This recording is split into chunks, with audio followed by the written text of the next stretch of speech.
Hi friends, welcome to Caroline and Rashi. I have the wonderful Terrian filling in today. Hi. Rashi out on vacation. I just came in the studio to do the show and I just found out, so we shared yesterday, we shared on the show. Yeah. And we showed video of what happened to my apartment during Beryl. Yeah. Just got a call because rain ripped through Houston and I can't even, because I'm feeling so upset right now, I can only imagine how others are feeling in homes that they own. If they had roof damage in the storm that just came through, I mean, it's got to be a mess. Yeah. Because now my apartment is flooding again, and now the complex is having us currently move out. So as I'm sitting here doing the show, all my stuff is being taken to like a different floor, and I guess that'll be the new home. I just couldn't imagine being in that situation. I feel for you, and I'm like so sorry that you have to deal with this, especially like your first like storm. Right? Sucks so much. My first hurricane. Yeah. But that's okay because I'm alive and well. Yes. And my building does have power, which has been really nice.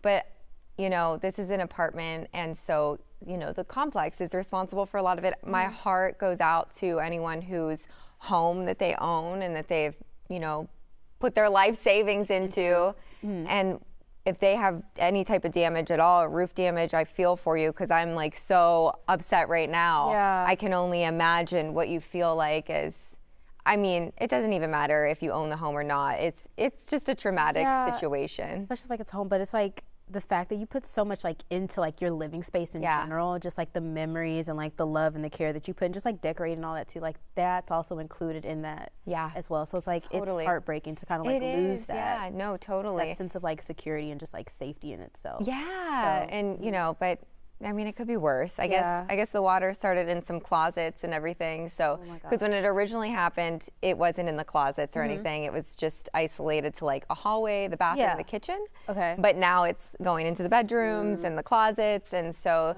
the apartment complex is like, you got to get out. So that's that is what is going on. They have all their maintenance men like moving stuff. I'm like, do I need to get movers? What's going on? I guess that's at least. That gives you, like, you don't have to worry about that aspect of getting someone to help move it. At least they're, like, helping the stuff, like, move downstairs. I have so many questions, and, you know, I think this is when I could maybe put this out on social media because a lot of people in my last video gave a lot of helpful tips. I'm like, okay, so I need to, like, what do I do about power? Like, do I shut it off of my unit? Do I transfer it down to the other unit? Yeah, that's Wi-Fi. Like, it's all these like little things that go along with it. I just have so many questions. The things that you don't think about. Yes, when, and like everything else is going on. Like afterwards, that's when like the little things start popping up. Maybe I should even do a story on for renters. If you had damage and you have renters insurance, like what do you do? What does it cover?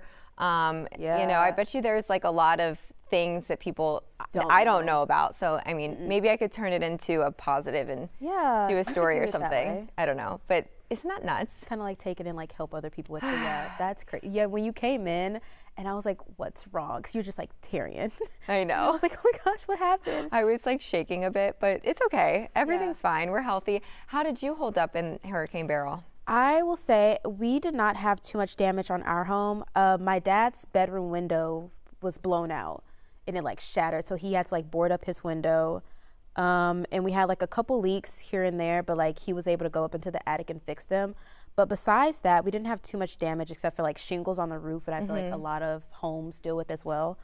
But besides that, we didn't have too much damage on our home, which I'm like very grateful for. Because I think about like what you and like other people go through, and I'm like, I can't imagine. That's what like I feel for you guys, because I'm like, I don't even know what I would do in that situation.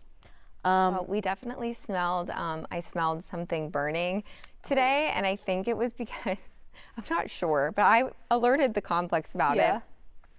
The water was coming in from our light fixtures. What? Yeah. And then today I was like smelling this burning smell, and I'm like, oh my gosh, I'm gonna get electrocuted in here. Like, that's terrifying. Yeah, it was all because I think a piece of the roof blew off of our building, and I'm on the top floor. Oh my goodness. I really hope that they like figured. I hope that you. Well, they need to. I don't know why they're in there ripping out my apartment right now when obviously the roof isn't fixed, which is the source of the problem because it's coming in from the roof. Yeah. So we sent so many emails. I was even like, look, our meteorologists here at Fox 26 are calling for rain Thursday afternoon. What are we going to do? Is the roof fixed? And oh my gosh. I think they said they tried to like do a temporary fix, like board it up or something like that. Yeah. Yeah, but just like, you guys, especially like, you know, like our meteorologist saying like there's going to be forecasted rain in the area too. So it's like, yeah. And that was a hard rain too. Yeah. I had to pull my car over for a few seconds because it was raining so hard, and then I got drenched walking in, but I couldn't see and the traffic was being crazy and there's still debris on the road. I got like super nervous for a second. And I don't know if you were in the meeting when I mentioned too, like my dad called me. He was like, are you at work? And I was like, yeah. He was like, okay, good, because like our power went back out and like our street is flooded again. Oh my God. And he was like, the street's flooded, the power's gone back out. Like he just wanted to make sure like I made it to work at least safe. And I was like, yeah. But he was like, okay, I just want to like check in. But I was like, that's crazy. Like we just like had a flooding. Like you don't think like, oh, it's gonna be like rain and like it's gonna happen again just like days later. Oh yeah. So that's like terrifying. It has just been, it's been so crazy, but there's also a lot to be thankful for. So as long as I'm here and safe, it's, you know, you're okay. It's fine. You're okay. We covered so many tragedies and still will, because people are still going through it. It's far from over. Scary. Like I know, I don't know why I have a feeling like we're gonna have another one, and I'm just like terrified for when that happens, because I'm like, if this was a category 1, I can't imagine like anything That's higher. what I was saying. And I know you grew up here, so you've been through several of these. Yeah, I was like, Hurricane Ike was in 2008. I was in elementary school, and I remember like our power was out, like sleeping like in the pitch black dark and like having to like get like, my dad, he was in the Army, so he had this box of like those like those meals that you just like heat up in the packet. So I remember like eating those during like Hurricane Ike, because like we had no other food to eat. Like we just had like boxes of those. And like Hurricane Harvey, I was in high school, and so like I've just kind of like familiarized myself with like big storms and hurricanes. So like this one I was like, you know, like I'm used to it, but like it hit, and for some reason it just felt different. Yeah. Like I was like, I don't know if it's also because like I'm older now, and it's like like I'm like going through it differently, because I'm like, okay, well I have work to think about, like how can I like help out my family and things like that. Like those other things are added in there. So, like, and sometimes when you're a kid and you're going through stuff, you kind of just think like everyone, like this is normal, but then as you gain perspective, you're like, oh, this is not normal at all. Yeah. And so it makes you think like, wow. I used to think growing up in Pennsylvania, that getting a ton of snow and going days and days and days without sun and snow up to your knees and ice storms, like I thought that was normal. Now as an adult, I'm like, oh, that's not normal. That's not normal, especially living in nicer climates now. But I've never experienced a hurricane something like this. But it was crazy, because even our meteorologists were saying the wind gusts were so high, like 80-mile-an-hour winds, and it just was a powerful category 1, and it did drop down to a tropical storm, but still, it was not safe out there. It was not like any other storm. It was crazy. Insane. I know. And I think, I do think that's what it was, like experiencing it like with more of an adult mindset, like just changed the whole thing for me. Like seeing like people's like homes flooding and like people getting stuck in, like when I was little, like I didn't see that stuff, but now it's just like, it's dangerous and it's scary, and I'm just like, I know. It's a lot. It's a lot. But we're going to lighten the mood a little bit, because I think a lot of people, you know, are so in hurricane recovery mode right now and dealing with a lot. I think it'd be fun to give you guys something just like to get your mind off of it. So we're going to talk about New York City. They have a plan to combat its rat problem. The mayor there, Eric Adams, he introduced it as something revolutionary. It's rolling out trash bins. Yeah. While most neighborhoods in the Houston area have rolling trash bins, some properties in New York City never have used trash bins. But this is all changing now. Starting in November, all the buildings with 1 to 9 units have to put trash in plastic containers. Before this, they could just toss their trash bags onto the streets for pickup, which those rats loved. After this goes into effect, the mayor says that 70% of all trash will be in containers.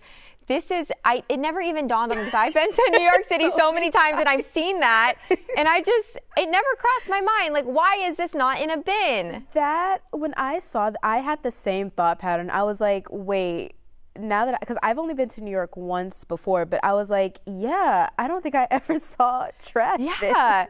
This is like so crazy to me. It's 2024. You would think that this should have been in effect way before. Like, especially when there was a report that came out a while, I don't know if this was last year, about like the rats. Yes, the rat problem. Oh, you can see them. Like if you're waiting at a bus stop or whatever, you can see the little rats. My mom was always talking to the rats when we go. She's like, oh, hello, little rats. I'm like, Mom, making friends. She's like, it makes me not as disgusted if I make friends with them. I'm like, okay, because literally they'll be by your feet and they'll be, you'll just see them everywhere if you're like, especially if you're sitting at a bus stop or a subway. Yeah. It's crazy. I remember seeing my first New York City rat. And because like in my mind, I've already like, because I've seen it in like movies and just like video. I saw it and I was like, yeah. And I just kept, I was like, yeah, of course.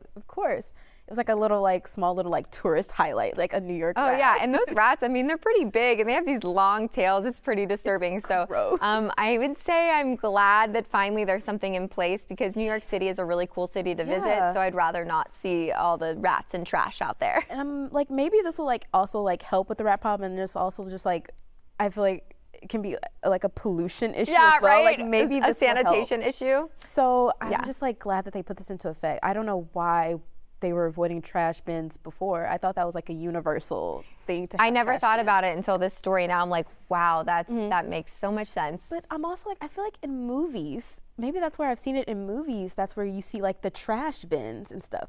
Because, okay, make me if I'm wrong, but like in Spider-Man. Yeah. Like he's fighting in the alleyways and you see the trash bins. You see like the big dumpsters. Yeah. That's where maybe like, that's what I'm thinking that's what you're thinking of. Okay. But not like the individual garbage cans that you, like your parents probably have at their house, you bring them out, you know. Okay. You set them there, the trash gets picked up, then you bring them back in. Yeah. You know, that's kind of what they're talking about. So weird, huh? I'm so glad y'all are upgrading and like we're getting this into effect. We are glad for you in New York City. We'll be right back.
All right, welcome back. A new survey reveals Americans find it very difficult to take care of their furniture.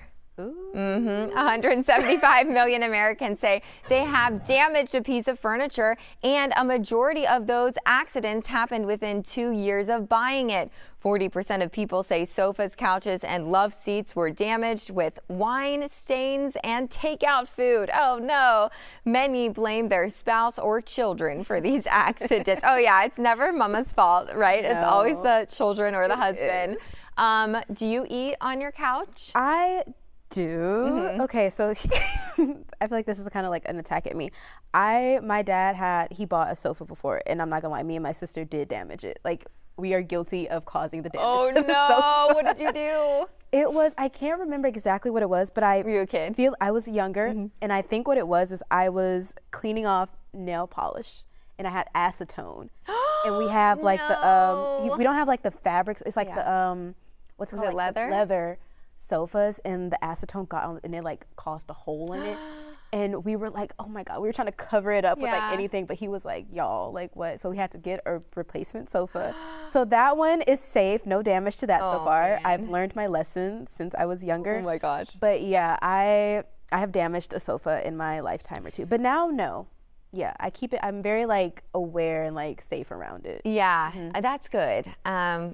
You know, I prefer to eat at like the counter or the table, but you know, sometimes you're watching a TV show and it's fun to be on your couch and eat. Yeah. I would say the most damage to our family's couch was caused by our cat. Okay. They really, I mean, if you don't have them declawed, which my dad said it was inhumane to declaw our cat, but then was like so mad anytime that she was like scratching the sofa or the carpeting. They love that. So it definitely got damaged by the cat. Yeah. And then my mom thinks that my dad has like a penknife in his pocket, so she blamed him for like ripping the leather. Oh. I don't know if that's true or not. Okay, yeah, my dad also did the same thing. He would warn us, like, if you have like our keys in our pockets, like make sure you like take your keys out your pockets, like just in case. Okay, so it probably was. Yeah. He probably always had his keys and his knife in there. But I'm like, well, the knife wouldn't be out, or that would like poke him. It would, depending on like how it's like. It would. I feel like things like that always happen in like such a like 1 in a million chance to like the knife pokes the other way. Yeah, that's interesting. Like that. Yeah, I mean, it is tough to keep your couch because I feel like it's a place where families gather, but some people are very strict about their rules of no eating on the couch. No eating, no shoes on the couch. Like, yeah, like my grandma is also the type, like she's like, y'all, like you can like lay on the couch, but like shoes off. Like if you're like socks, like I always like have to angle my feet off the sofa because like I don't want to put them on because I don't want her to like get upset or like yell at us. Yeah. But my couch now, it's like one of those ones that has like the lounger on the side, so like you're supposed to like it's like pretty oversized. So a lot of couches are made for that now. So how am I supposed to avoid laying all over it? I can't, because ours is the same way. It's like a little recliner that comes up. Yeah. And it also like that's another reason like I kind of feel more comfortable like eating on the sofa. It has like little trays on like the end table, so like I'll just turn the tray and like eat over the tray if I'm like really like I'm interested in like just sitting on the sofa watching TV and eating. I'll do that. But yeah, like it's just like now it's just like so relaxing. I know. I love a nice little sofa nap. It is hard. I can imagine though kids could be a threat to furniture. I can imagine that would be true for multiple reasons. I will admit, kids, and like also you brought up pets. You know, your cat and your pet. Yeah, one time we brought my brother's younger dog over, like it was like a little puppy, and they're always so playful at that age. And whenever he jumped on the sofa, I had a heart attack because he still had like his little like baby claws. And so I'm like, please stop. But yeah, so yeah, that's like hard. Another thing. It depends on like your lifestyle. It's tough. I would struggle enforcing couch rules. I know I would. I could. Like I would be like just a little lax about it. Yeah, because you're like, oh, like you don't want to like yell at your pets. I know. Like, they're so cute. You love them. We'll be right back.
All right. Well, Americans who are used to getting free water in restaurants here in the U.S. are finding themselves bewildered overseas. This applies to me. Tap water is not commonly served in Europe unless it is ordered, and then you have to pay for it. Or you can order sparkling water or a bottle of water. Travel experts say it's a cultural difference and has been like this for a very long time. It's just getting more attention over on social media because people talk about their traveling experiences. Yes, every time we sat down at a restaurant, we were in Italy last year, we immediately, the family ordered the biggest bottle of water that they had. And because we're just so used to having water brought to our table. Yeah. I've heard about this. I've never been to Europe, but I have heard the outcry and outrage of people I went and I had to buy a bottle of water, and it is such a difference because I feel like here, I'm I go to a restaurant, they automatically just bring it. I really can't imagine going to another country and just when you go and you're it's gonna be the same here, and you're not, just well, they don't do ice. There's no ice. They do not do ice. Wait. Every once in a while, if the restaurant has ice and they know that you're American, they'll offer you ice. It's room temperature water? Well, yeah, for the most part it's room temperature, and they don't do ice over there. What? Yeah, no ice, which drives me nuts. I like my water nice and cold. Yeah, but okay, here's a little good tip here how you can ration buying bottles of water at restaurants. The wine is so much cheaper over there that it all evens out. Balance. We stayed in Rome for most of our family trip last year, and compared to Houston, my family was shocked at how affordable our dinners were. Whoa. Yeah. Was it cheaper compared to US dollars and all that? Compared to a city like Houston, it was a lot cheaper for all of us adults because it was the four of us and my boyfriend. So for 5 adults to go to a nice dinner in Houston, when you order cocktails and wine, can really add up. I mean, it really can. 5 fully eating and drinking adults. We were happily surprised at the cost of our meals in Rome and stuff. Whoa. Yeah. Okay, yeah. Because Europe is always that's one place I really, really, really want to go to. Yeah. So I'm so excited. The wine is for so whenever cheap. You'll love it. I have. We never order a bottle of wine. But there, you did. We totally did, yeah, because it was a lot cheaper, and also I feel in Rome, you have to. I feel there's no way you can't go and not. Maybe because we were eating a lot of pizza and pasta, that is always cheaper anyway. Compared to yeah. Well, here, a lot of times you might go out to a steakhouse and that's always more expensive, but over there it's pizza, pasta, cheap bottles of wine. Yeah, it was great. We really liked that part. We really did. Yes. I have to go. But yeah, I'm preparing I always when I hear those stories. Oh yeah. Because it gives me an idea of what I can expect when I go, and so I feel way more prepared. Oh, okay. Another tip real quick before we leave. Okay. In Europe, there's no, how we go to Chipotle and grab our food and grab a table. That doesn't really exist there. There's no open table. You don't just sit down wherever you want and grab your food. You have to see the hostess or have a reservation, and then they seat you.